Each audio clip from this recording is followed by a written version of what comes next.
Massal Sow, donc merci déjà d'avoir accepté l'interview. On est dit bon voilà, dans les réseaux sociaux, tu as dit am ay position yoo xam ni vis-à-vis des hommes politiques à Tamba surtout. Donc voilà, ñu gis leen parler activisme yow de manière générale en fait. On peut faire le bilan de la politique de Tamba. Waaw. Nous redisons en fait. La politique Tamba, c'est comme je l'ai toujours dit, on a toujours été gouverné par des incompétents.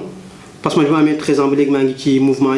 Ça m'a laissé de diriger grève pour me promotionnaire. Je me milité dans un parti politique presque réuni, PDS, PS. Je suis allé parce que les gens ne parce que nous, on a toujours été dirigé par nous qui savons la réalité commune Tamba. Parce que Tamba, il y a une réalité, il y a une commune. Mais quand nous on est des jël Tamba te xamul lu fa xew xamul lu fa nek lolu doxul Tamba heure bu ma fa demee dama gis ni que ça n'avance pas soit ça stagne ou ça recule. Mais surtout bu yoroon mairie Tamba moom waa Tamba la Souti Touré. waaw mais xam nga Souti Touré mën na nekk waa Tamba certes mais gëmul Tamba parce que boo gisee gëmul Tamba anamu tey Sacré-Cœur 3 la dëkk parce que xam naa këram mais bu doon dafa gëmoon Tamba dina am këram Tamba yor fu famille am yor fu léppam. Mais daram nekkatul Tamba doomam soit ñu ngi États-Unis ñeneen ñaa ngi Sacré-Cœur moom mi ngi tëdd Sacré-Cœur donc ñëwatul Tamba presque à part élection. Mais là Tamba il paraît que tout va bien boo xoolee tey intervention député maire Mamba Lalo bi mu def assemblée keroog si déclaration politique générale bu premier ministre doon def comme ñëpp dañ jàpp ne xëy na Tamba tout va bien. xam nga li ma naan déclaration mensongère kilifa toog ci télé di fenn c'est ce que Mamba Lalo est en train de faire. Parce que sur les Tamba, plus des centaines de kilomètres de pistes. Mais Tamba, il faut mettre des centaines de kilomètres de pistes. Mon député maire commune Tamba, la région, même région, ça des centaines. Parce que Tamba, Tamba, on peut pédaler pour vélo, on peut pédaler vélo 100 km en une journée. Il y a 5 km. Mais pistes, il y a Tamba, peut-être c'est aux environs. Oui, mais même aux environs, il n'y a pas 5 km parce que nous avons Tamba. Tamba, si vous avez ce vélo, on peut pédaler pour Kotiari, il y a 100 km. On peut pédaler pour faut faire pour sourire. Donc, si vous avez des côté, vous pouvez pédaler vélo. Et ça ne fait pas 100 km. C'est même des centaines là-bas. Mais tu as le bilan durant les 5 dernières années. Nous avons Tamba. Est-ce que c'est positif? Déjà, il y a des projets même lui personnellement, il n'y croit pas en tant que commerçant parce que si on a un marché poisson, avant de faire un marché poisson, il faut développer un marché communal d'abord. C'est un marché communal, il n'y a rien. Amul hygiène, amul sécurité, amul dara. Lu tax marché poisson et puis kuy jënd poisson Tamba.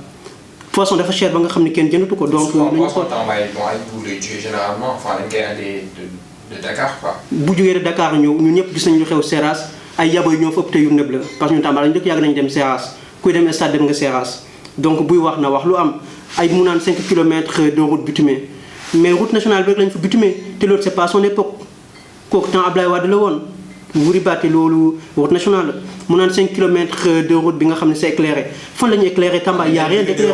Centre-ville ba Tamba sosé c'est vrai que loolu waa Abattoir aussi ñu ngi koy nier mais voilà il faut quand même vérifier quoi voir si exactement il y a ces kilomètres de route qui ont été. Non mais il y a rien à vérifier c'est des mensonges parce que Tamba booy jël sa vélo booy pédaler à partir de 20h boo moytul dugg pax loolu c'est obligé wala boo moytul benn Jakarta dugg sa biir. parce que dafa lëndëm sécurité bi daal dañu Tamba. dafa yokk. Ça a explosé. Parce que Tamba dafa gën di peuplé, donc l'insécurité explose et il n'y a rien. Il n'y a pas d'infrastructure du tout. C'est un commissariat ils sont très sous-équipés. À mon moyen. Donc, le nerf def. Pour vous, quel genre de monde est compétent pour diriger Tamba? Déjà, pour être compétent, il faut être vrai Tambacounda. Genre, judo Tamba, magé Tamba, yaro fa xam fuy Tamba, xam xat Tamba mais nekul ki nga xam ni ben quartier rek la xam wala marché central rek wala ñu ray na fa ñoo di wax place Tamba. C'est pas possible. Ñu ma roon jël Tamba ñu ngi tok Tamba ci mbedd yi di chain ñom ñoo la mëna wax lu xew Tamba mais Mamba Lalo xamul dara Tamba mom limu xam moy place am jeexna à part ça limu ñew mairie motax mu xam ko Tamba les vrais Tamba ko dañu jog jël Tamba mo gën. Mais le problème c'est qui? Est-ce que c'est Mamba Lalo ou c'est pas peut-être ñoo xam ñoo fal aussi à paix parce que Mamba Lalo dafa top par voie légale. C'est-à-dire avec des votes mu nekkoon APR ñun toog nekk maire donc le problème est-ce que c'est vraiment ñi ñuy fal wala ñoo xam ñooy sa carte di falaate. Comme damay rebondir su ma doon wax rek ñun ñoo gëmul suñu bopp genre ñun Marie Rondo loolu la ñu gëm genre il est là tout le monde le suit sans vérifier ñun duñu xool programme nit ki duñu déglu meeting am duñu xam dara lu muy def après ñëw na nous on vote pour le président on vote pas pour le maire et ça doit pas se passer comme ça on doit voter pour la personne mais pas pour le parti mais nous votons pour le parti et loolu mënul dem. C'est vrai que mode ñu voté aussi c'est vrai que voilà ça reste à désirer parce que la gars yi ñu ngi koy contesté mais léegi man beneen affaire bi ma leen bëggoon laaj mooy tey jii maanaam gars yi danañ chance la c'est-à-dire Macky Sall président Macky Sall dafa nommé waa Tamba yu bëri gis nañu tey jii Sidiki Kaba jóge juste dem affaires étrangères y a Mamadou Kassé aussi pareil bu nekk SNHLM donc pour man voilà ba tey Macky Sall xëy na mu ngi nommé ay cadres donc lan moo tax en tout cas ba léegi moo am ay manquements bien qu'on a des intellectuels quand même yoo xam ne ils occupent des postes on va dire stratégiques voilà les problèmes femmes en fait. xam nga occuper poste ak gëm sa dëkk du benn suñu rebondiree si Kassé kenn xamul woon Kassé il est connu récemment SNHLM la nekk SNHLM nekkul structure bi nga xam ni. moom ministre quand même ñoo ñëw de Tamba. ça en 2012 Sidiki Kaba bi ma koy njëkk a gis Tamba c'était en 2008 bi événement yi amee Kédougou mais kenn xamul Sidiki Kaba avant muy nekk ministre Sidiki Kaba xamul Tamba Sidiki Kaba këram la xam. non xamul Tamba mais quand même quoi qu'on dise il est en train d'essayer ñëpp seetlu nañu ko loolu. non mais il essaye certes il essaye mais est-ce qu'il va réussir tout le monde essaye même un Mballo il essaye mais boo mënul si tu peux pas tu peux pas. parce que problème Sidiki Kaba am na ñu bëri nga c'est un problème boo xam ni peut-être moom ça le dépasse parce que politiquement gars yi nee nañ xamul politique peut-être loolu moo koy parce que c'est vrai que récemment Maké Dagnokho mooy PDG Alcouma. mu ne wax ni que ministre du promouvoir les cadres de Tambacounda bon parce que tey jii booy jël cadre Fatick tey jii jeunes yëpp ñu ngi xoolee ñoo nekk dans les fonctions c'est parce que Macky Sall a été ministre Macky Sall est président aujourd'hui est-ce que yow gis nga ni que Sidiki Kaba peut-être war na mën a def lu mel noonu à Tamba. xam nga man dama gëm lu ñu naan mérite man gëmuma affaire de kii Tamba la dëkk daf may jël dugal ma loolu bu doon loolu ñun ñëpp dañuy dugg mais nit da nga war a mériter affaire étrangère la nekk mais est-ce que waa Tamba am na ñi nga xam ne loolu lañu jàng mais ñu ko jàngoon ana ñu dañuy tabax seen kër Dakar wala feneen toog fa seenoon nekku si parce que pour Sidiki Kaba promouvoir la yow foog nga impliqué wu politiquement si lu muy def mais doo toog sa buntu kër di teg sa caa ba pare nga naan non ministre bi. donc àndoo trop ak lu manqué dañu ko wax. non ànduma ci parce que bu doon amoon ay jeunes yi nga xam ni diplomatie lañu jàng mënoon nañu wax mu promo mais Tamba ana ñu fa jàng diplomatie. non peut-être am na ñu jàng diplomatie. am na mais ana ñu. dans leur coin ñu liggéey feneen. merci. peut-être xamuñu leen. le ministre un politicien pour mu jàppale nit ki foog yow nga nekk dans la politique. tu te bats politiquement. que tu sois visible pour ñu mën la teg mais mënoo toog sa coin nga naan woy ministre bi defaruma. tous les traits de s'engager en politique man dama koy wax souvent il faut que les gens s'engagent.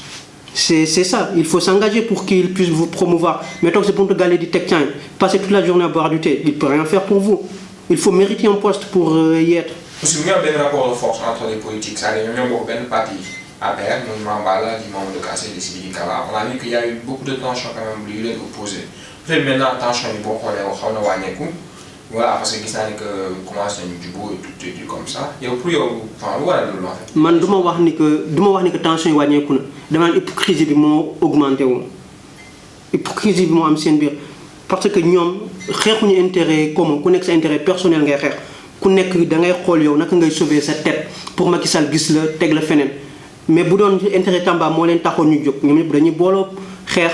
am benn projet commun mais bokk benn projet ku nekk mais bu dee ku nekk day nekk sa côté di defar sa benn mouvement bu ndaw c'est-à-dire yow tu cherches à te connaître tu cherches pas à promouvoir Tamba et ça se fait pas. te dama li may wax gars yi ñu si bëri gis leen na ñuy demee. loolu la parce que voilà man perso je n'ai rien contre Mamadou Kassé parce que personnellement xaw ma ko donc su ma koy jugé si politique am laa koy jugé tu vois te ni ma gisee ni muy defee politique lenn la dafa accaparer tous les médias. xam nga donc léegi peut être boo dugul Tamba booy xool Mamadou Kassé maanaam boo amee une vue de l'extérieur que nga dëkk Dakar ou feneen da nga yaakaar ni que Mamadou Kassé donc lui c'est le bâtisseur de Tamba alors que man gisuma benn projet concret boo xam ne physique posé na ko le ministre a essayé de poser un projet même si voilà c'est pas un projet grandiose mais quand même il a posé un projet donc est-ce que tey jii Mamadou Kassé yaakaar ne war na mën a jàppoo ministre ak Mambala Lo ñu def benn projet commun boo xam ne jeune Tamba yëpp nañu sa am intérêt. c'est que xam nga dama tàmm di wax dara. muy ñoom Kassé ak ñoom Banda ñoom ils ont été connus lors des élections municipales yu passées dañu ñëw pour nekk maire gagné wuñu ils se sont repliés derrière un parti te puis dañuy am nañu benn poste genre poste bu ndaw léegi dañuy bëgg a yegg c'est tout amuñu benn intérêt Tamba parce que bu doon amoon nañu intérêt Tamba duñu xaar ba élection yi jege si ñëw Tamba di parrainer ay final di joxe ay maillot Tamba de gëmatuñu loolu ñun lu ñu gëm mooy koy def projet. Non, mais ça marche avec la jeunesse Tambacounda malheureusement. waaw mais malheureusement mais léegi ñoom ñi nga xam ne ñoom intellectuel lañu bu dee gëm nañu Tamba ñoom ñoo war a ñëw avec une autre façon de politique avec une autre politique bi nga xam ni dañuy ñëw sensibiliser jeunesse bi ne leen ñun mayatuñu leen ballon mais dañ leen di financer seen atelier menuiserie yi ak yi ngeen liggéey man loolu laa gëm. may waxtaan benn jour xaw sa dara mi ne ma Sénégal kenn moo ko mën a yor mooy koo xam ne jàngul illettré comme moom. mais xamul tax parce que boo xoolee genre intellectuel dañuy am genre soumission parce que man bi ñuy def élection locale yi passé Kassé ñoom si Kaba ñoom docteur Dia ñoom dañoo d'accord nekk si ginnaaw Mamadou Sall parce que Mamadou Sall mag Sall bu jiitu loolu. Sall xam ne ni ko jàngul yàlla may na ko si liggéey mu am si Mbacké mais politiquement il est pas bien tu vois. mais Mame Mballo dafa bañ dafa ne ñett moom Sall lu ko jiite loolu war a dem mu nekk fii nii tey si mairie bi xëy na époque boobu nag bu doon si kaw a taxaw wala Mamadou Kassé taxaw ne dama ne may jël mairie bi xëy na peut-être Tamba tey duñu am problème yëpp. c'est que problème bi du foofu parce que élection locale yi bi muy am ñoom ñëpp ku nekk dafa demal sa bopp loolu mooy wane ni que kenn amul intérêt Tamba ku nekk sa intérêt bopp ngay xeexal ku nekk man bi ma gisee ni que Macky Sall dafa jël Mamadou Amar Sall teg ko ci kanam ñu ko xamul mooy Sall Banana mooy Sall Banana. waaw. bu intellectuel bu ñu bàyyi Sall Banana di leen jiite c'est parce qu'il y a un problème. moo tax Mame Mballo fa la bañ fa la Mame Mballo amee mérite c'est-à-dire man la loolu moom président nekk fa la xamul réalité Tamba jug na jiital leen diw man gëmuma loolu donc Mame Mballo côté boobu man dama koy jox mérite quoi ça il a osé dire non parce que c'est aussi l'un des premiers yoo xam ne moo ànd ak Macky Sall ça aussi il faut le souligner. waaw mais c'est que Mame Mballo dafa xamoon ni que am na benn position stratégique ci APR. dafa xamoon ni kenn du ko dàq APR. dafa am fit en fait fit bi la am malgré que dara doxul mais il a été le suppléant du ministre Sidiki Kaba sachant que le ministre allait être conduit à la tête du ministère donc tey jii c'est ce qui fait que naturellement il passe député. c'est ça parce que Sidiki Kaba la remplacé. Sidiki Kaba la investiroon. mais c'est que je crois que Tamba est maudit d'un côté. parce que malheureusement on a que des gens yi nga xam ne dañu bizarre ñoom Mame Mballo fii ñoom Mamadou Amar Sall fii ñoom Kassé mais Kassé lu mu def. Sall doo ko dégg fenn Sall c'est-à-dire il est dans son coin il fait son travail gars yi ñoo ko bëggoon si ma jot a jàng ñoo ko bëggoon a forcer mais même moom sax boo xoolee c'est pas quelqu'un qui parle beaucoup même si politique bi sax doo ko sax dégg si xëccoo bi. mais du wax parce que si suuf mi ngi baax ñëpp xam nañ ne si suuf mi ngi baax. même la politique quand même Sall liggéeykat la ñëpp xam nañ. waaw mais ñëpp xam nañ ko mais ñëpp xam nañu tamit ni que Sall Banana liggéeykat la mais puis am na lu nekk ci suuf bu dara nekk noonu ci suuf di nga ko dëgg muy kaas bu ñu ko doon teg nay fay taxam comme il se doit. il est conseiller ñëpp dañ ko dégg du président. Sall mu mun a conseiller defaral Banana mais ana intellectuel Tamba yi. peut-être sur le plan de l'agriculture. ana intellectuel Tamba yi Tamba am na ñu jàng agriculture. non Tamba am na ay cadres. expérience bi nga am sur le terrain ak aussi expérience bi ngay jëlee école bokkul attention. mais Sall benn agriculture la xam mooy Banana. oui mais Banana tey jii moo waral moom ay milliards. waaw am na ay milliards certes ci Banana bi. donc ak ay ceeb tamit teg ci boutique am yu bëre yi. loolu yëpp certes dëgg la. mais c'est que moom li pratique bi mën na ko certes mais am na ñi nga xam ni mën nañ pratique ak théorie Sall Banana lu mu mën a wax jiwal fii mu sax. mënul teg benn programme bi nga xamante ni bi dina suqali agriculture Sénégal c'est impossible xamu ko parce que xamul benn projet bi nga xam ne mën na suqali mbayu Sénégal parce que liggéeyu ko. les sites diaspora fii nii loo gisee fii bon mouvement Tambacounda yi au niveau de la diaspora. comme ni ma ko tàmmee di wax rek c'est les plus gros corrompus diaspora Tamba bi est plus corrompu que les Tambacounda de Tamba parce que fi bëri na ay mouvement am na MITA am na MTE. am na RTS mais ana ñu ñoom ñëpp suux nañ lu tax parce que problème de xaalis da ngay ñëw tey ñu jox la telle somme d'argent tu disparais avec comme RTS ak Tata Thioye dañ ko jox xaalis demal defar école Kanavetal et là bouffé l'argent Alpha Sow moom ma ko njëkk a wax début boo ko Alpha Sow doon wax dama doon ree mais c'est au final que j'ai compris la réalité que lekkat la ana MITA tey mouvement initiative Tambacounda Seydou Kanté moo ko defaroon suux na ana MT mouvement des Tambacounda d'Europe Seydou Kanté dafa créer mouvement ne kaay leen pour développer Tamba alors que mouvement bi lu mu suufee mooy kaa leen jàppale Sidiki Kaba personne ne savait il nous a menti booy defar mouvement faut dire la vérité mënoo defar MTE mouvement Tambacounda d'Europe pour le développement de Tamba alors que si suuf yaa ngi jàppale Sidiki Kaba c'est pas comme ça. non mais le mouvement c'est pour les Tambacounda d'Europe mais il peut avoir des convictions personnelles différentes mu jàppale Sidiki Kaba par exemple. il avait ses convictions. le mouvement aussi peut soutenir le ministre par exemple de manière officielle mouvement bi si boppam. man ñun dañuy soutenir le ministre Sidiki Kaba. pour cela première bu muy woote assemblée générale pour gars yi nommer élire bureau bi ak deuxième assemblée générale bi mu organisé ci benn salle ba invité consul bi mënoon a créé waat beneen assemblée générale ne finalement mouvement bi lii mooy butam mais mënoo yor sa ñetti copain ngeen toog seen salle ngeen convoqué ñun ñëpp ñëw ak suñu pièce d'identité réunion ku nekk wax li ngay wax alors qu'au final ñu retrouver wu soutien Sidiki Kaba genre on soutient quelqu'un contre notre gré loolu c'est pas possible. C'est que gars bu ñuy créer seen mouvement yi seen association ak lépp nañu wax dëgg bi. Ça veut dire que la majorité était d'accord. Majorité bi d'accord mën naa la wax c'est 3 ou 4 têtes parce que j'en connais beaucoup qui ont disparu aujourd'hui lu tax mouvement bi kenn waxatu ko assemblée générale amatul bi jour anniversaire assemblée générale bi def naa benn publication Facebook partagé naa benn publication Facebook ma ni man ba tey xamaguma ana bilan bi soit da ngeen am xaalis ngeen lekk ko parce que waxoon ngeen waxu jaay carte kenn gisul carte soit Sidiki Kaba da leen financé ngeen lekk ko c'est tout. Diaspora bu ñuy defar mouvement wala association dès le début nañu teg ay règles yu claires ne l'association ou le mouvement a pour but ça et ça et ça mais mënoo dem ba ci biir man boo gisee ma xam ni que c'est pour soutenir Sidiki Kaba c'est parce que j'ai mon oncle il est proche de Sidiki Kaba Samba Guiro ñëpp xam ne Tamba dafa ñu war a am ki nga xam ne dafa mën a représenter sous région bi suñu Sénégal oriental pour mu nekk président de la République loolu nag Sidiki Kaba moo yor profil bi lenn la Sidiki Kaba bu ñëwee France ñun dinañu jël def benn délégation dem gis ko wax ko lu leer bu dee il a des objectifs et des ambitions après Macky Sall ñu jàppale ko mais nag bu dee moom ay objectifs et ambitions yëpp si Macky Sall rek lay yam c'est simple ñun aussi on va créer un mouvement contre Sidiki Kaba c'est simple bu dee nag dafa am ay ambitions après ñu créer un mouvement pour jàppale Sidiki Kaba je suis pas pour lui mais je suis pour que Tamba am benn candidat bi nga xam ne mooy doon président de la République du Sénégal parce que musul am ci histoire on a aucun parti politique basé à Tamba te loolu Sidiki Kaba mu ñu si mën a jàppale bu ko mënee. ñun ñëpp am na aura au niveau international. Au niveau international il est connu il a le profil loolu rek la xam en plus bu dee bëgg na nekk président ça va être trop simple parce que lobbying international bi ñoom ñooy fal président yi te moom il est connu donc ñoom ñoo koy fal bu dee bëggatu ko nag ñu dem ñu xool beneen lobby bi nga xam ni.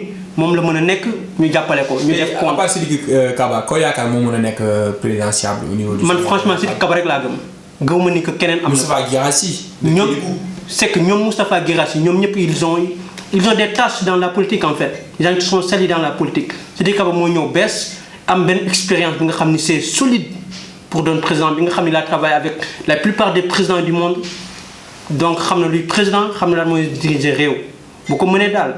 Tamba ñun ñëpp ñu créer mouvement pousser ko bu ko mënul tamit ñu créer mouvement pour génne ko c'est simple. Est-ce que moom am na ay ambitions politiques au-delà de ça au-delà du ministère qu'il gère est-ce qu'il a des ambitions après?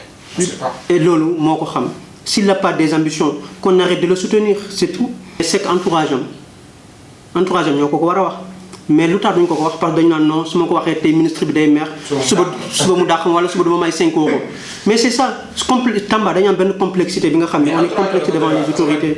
2022 après day disparaître donc Sidiki Kaba va disparaître. justement que Sénégal ñu am benn candidat présidentiel koo xam ni ñëpp war nañu mën a tey jaar nekk si ginnaaw soutenir ko que ëllëg aussi Tamba mën a am benn candidat. Le profil typique, c'est Sidiki Kaba. Moi, je suis contre Sidiki Kaba, je ne le soutiens pas. Mais je reconnais que le profil typique pour Sénégal oriental, un candidat, c'est Sidiki Kaba. Le problème en fait, parce qu'ils ont des subventions de la mairie, des autorités de Tamba, mais malgré ça, chaque année, ils en demandent. Bon, chaque année, c'est normal ça, mais des fois même au cours de l'année, comme ce qui s'est passé, je crois, l'année dernière, il est arrivé que Gaï Dakh, les résidents d'une école. Alors que normalement, le budget était déjà établi pour l'année.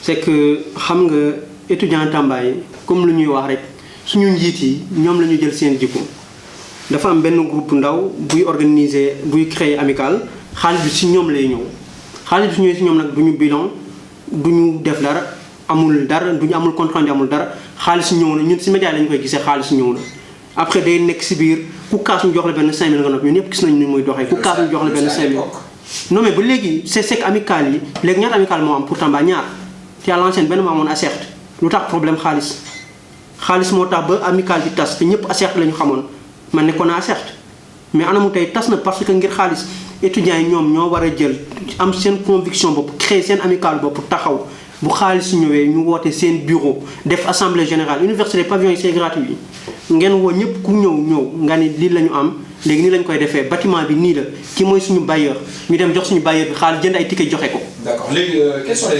perspectives yow tey jii maanaam loo yaakaar ni que moo war a mën a am lu mën a sukkali Tamba.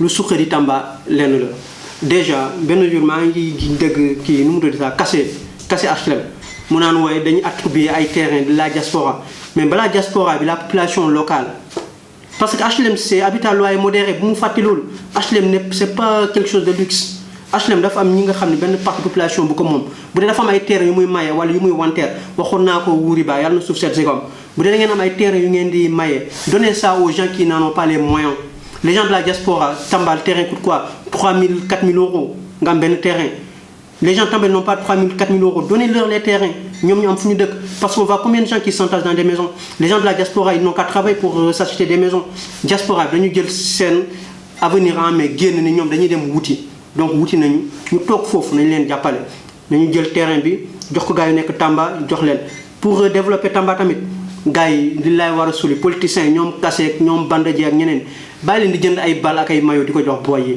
financer leen booy yi ñu liggéey ay intellectuel ngeen jàng ngeen ay projet xam nga nu ñuy créer projet génne leen xaalis bi ngeen jox booy yi ñu liggéey mais mun leen nekk foofu rek xaar ba ut jënd benn paire de maillot man sax mun naa jënd bal may gars yi. ban genre projet nga yaakaar tey jii dañu war a mën a mettre en place à Tamba pour permettre jeunes yi ñu mën a liggéey. benn jour maa ngi doon wax ak benn copain bu tudd Waxab gunaas la dëkk askan la doon fugal ma ni ko man tey su ma demoon ba di la may godaas yi lu muy jar 50 000 damay jël 50 000 jox la ko nga jënd sii parce que kii nga yor nu mu tudd sax sa atelier menuisier nga yor nga yor sa sii di sii man moo ma gën a la jëndal godaas gars yi projet yi ñu mën a def c'est simple et Tamba ñëpp a ngi liggéey ñëpp ay borom métier lañ foo tourné di nga gis gars yi yor mais nañ jël ñooñu financer leen jël booy yi nga xam ne amuñu métier ñu financer gars yi yor métier jël booy yi di leen former ñoom tamit di leen former pour que booy yooyu tamit am si lu ñu jàpp ñu génn si mbedd mi loolu rek moo mën a suqali Tamba ku wax leneen day wax lu fen parce que Tamba caaxaan bi moo fa bëri kenn nanguwul liggéey te intellectuel yaa ngi fa borom métier yaa ngi fa loolu rek mooy mën a suqali Tamba ñu jàppale leen développé. fooy jeexalee un message un appel mooy Tambacounda jeunesse bi waa Tamba bu leen nangu politicien du leen foowee léegi màgg leen parce que man ak yéen ñoo doon traîner ndoo Tamba donc man su ma demee ba am esprit ni que ñi dañuy foowee tamit war ngeen mën a am esprit boobu parce que ñun esprit Tamba la ñu yor on en a marre ça suffit largement 5000 mënu leen defaral dara bu ñu leen joxee 5000 da ngeen si ndekki tey añ si reer jeex na suba si da ngeen di dem ñaan et puis maa ngi lancé benn message aux rappeurs li lay waar a suli ñoom Nigadou ak ñoom Baye Kra leen laa leen wax baa leen doon géwélu politiciens yi parce que politicien bu la financé rek xamal ni que ñemeetoo ko critiquer te un rappeur doit être la voix du peuple mais gis naa ni rappeur Tamba yu siw yi léegi nekkuñu la voix du peuple ils sont la voix des politiques loolu laa doon jeexale wasalaam. merci Massa jaajëf. waaw.